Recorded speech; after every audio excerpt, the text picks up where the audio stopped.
Hey everybody, this video is just going to be pyrography of this feather on the bowl. I turned this bowl earlier in the day. It's camphor. I just picked up the wood this past weekend, so it's pretty fresh. Anyways, put it on the lathe, turned it. I dried it with my heat gun on the lathe and then sanded it to 400 grit. Here I'm using a photo I printed off the internet and carbon paper. I think you can get the carbon paper on Amazon, I'm sure. I think that's where I ended up getting it from, a pack of like 50 or something for, I don't know, $5 or less probably. I'm using a ballpoint pen because it's a lot easier to roll and get enough pressure to help transfer that image. I did learn on this bowl that you don't want to have your tape over top of your image because it dampens the pressure in the pen and causes it not to transfer completely. So even though I outlined it completely, wherever the tape areas were, it was a little harder to see the outline. In some areas it didn't transfer at all. So you'll see me kind of drawing it on with the pencil. So as far as your supplies, you obviously need the image you want to trace or copy. The other picture of the feather on the counter there is just a shading reference. I was kind of wanting to go for that image that I put on the bowl, but kind of shaded like the one on the table. It didn't end up like the one on the table, but it still turned out all right. As far as your supplies, so obviously you need your picture. You're going to transfer your transfer paper, some tape so you can tape it on. Your wood burner, whichever one you're going to use. Mine I got from Hobby Lobby. I'll put the link to the description in the description below of what burner I used. And I'm using the I don't even know what kind of tip it's called, but it's a sharper, pointier tip. It was a little tough to get used to at first. I didn't practice with this tip before I started this bowl, so it was a little tricky getting used to, but it was able to create the lines I needed for those real fine lines that are in feathers. So it worked out. It worked really well, and after getting used to a little bit, adjusting, how I burn the feather. You want a piece of steel wool, or I just have, one of those scrubby things you get from Walmart for dishes to help get any of the burnt wood off of your tip, because that will keep you from being able to burn wool, because it does get built up on there a little bit. And then of course just a real comfortable seat, and I use a towel to hold my hands up. You could leave whatever project that you are going to burn, attach the chuck and bring the chuck in, or some people like to do it while it's on the lathe. It's just too hot outside for me to do that. Plus I like to be able to turn it upside down and go all different directions and sit comfortably while I do it. So you do whatever you feel is comfortable for you, and keep in mind if you don't line your chuck jaws back onto your project, you may experience some wobble or out around this. This particular bowl was turned green, so it was, in other words, wet. So I didn't concern. It wasn't a concern for me because it was already kind of warped from drying it on the lathe with the heat gun. So it went on just like it came off, wobbly.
So for this feather, I really debated on using dyes on it because I wasn't really sure how it would look. I used this wood and fabric ultra dye. Got it at Michael's. Comes in a pretty good size. I think it was about $6, and I got, I don't know, it's like 8 or 10 different colors. I'm using cool colors, purples, pinks, and blues for this project. I wanted it to look like a watercolor, like a water painting. So I have next to me a little bowl of water and just a kind of a fine tip brush to paint it on there. I'm just watering them down so they won't be so strong, making sure that I'm dipping in between with water to get plenty of water on the brush and to get it saturated. This was kind of tricky because I wasn't sure how the wood would absorb it and how it would all turn out, or if I was just going to have to sand it all off. But it turned out pretty good. In between the colors, I would take just the wet brush with just water on it and kind of like try to blend them together when I was finished. And then take the water just on the brush without color and run it across the highlighted areas just to kind of really dilute it so that way the highlighted areas in the image would be light as well. This dye is a water-based dye, I'm sure. I have used it with alcohol to help speed up the drying process, so you just mix a little dye with a little bit of alcohol and use it that way. But it wasn't necessary for this piece. It turned out pretty good.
like I said, I wasn't sure exactly how these colors would, if they were going to be too dark or not dark enough.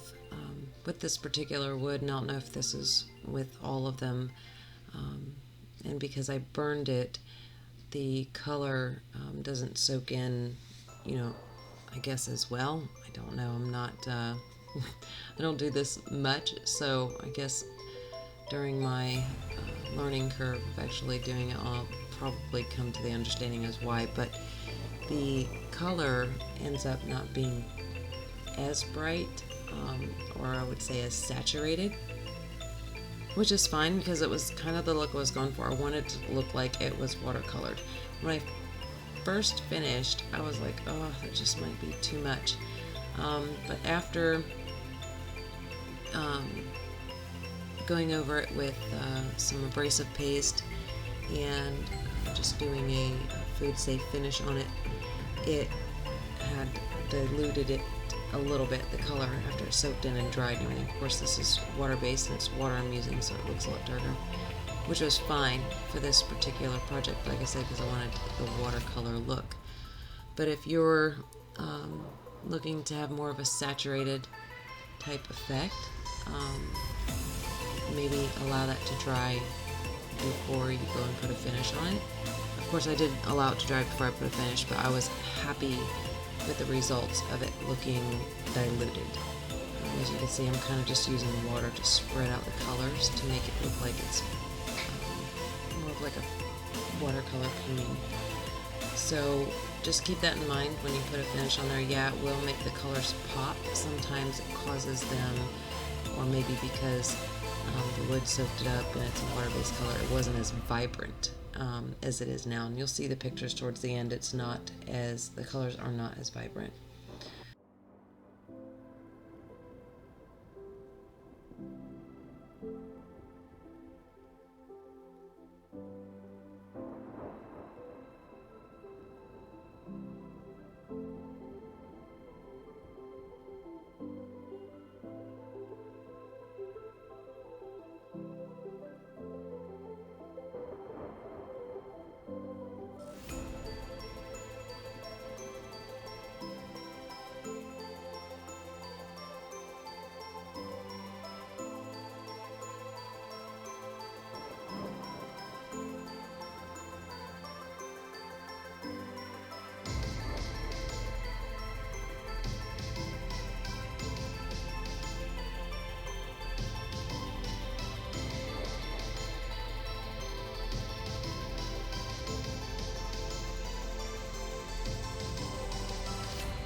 I'm using just plain water to dilute the colors and try to spread them out a little bit and accentuate the highlighting area, so they'll blend a little better, make it look more like, mixed kind of watercolor.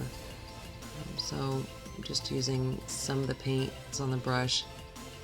Thank you so much for watching my video and my progress, or my process, I should say.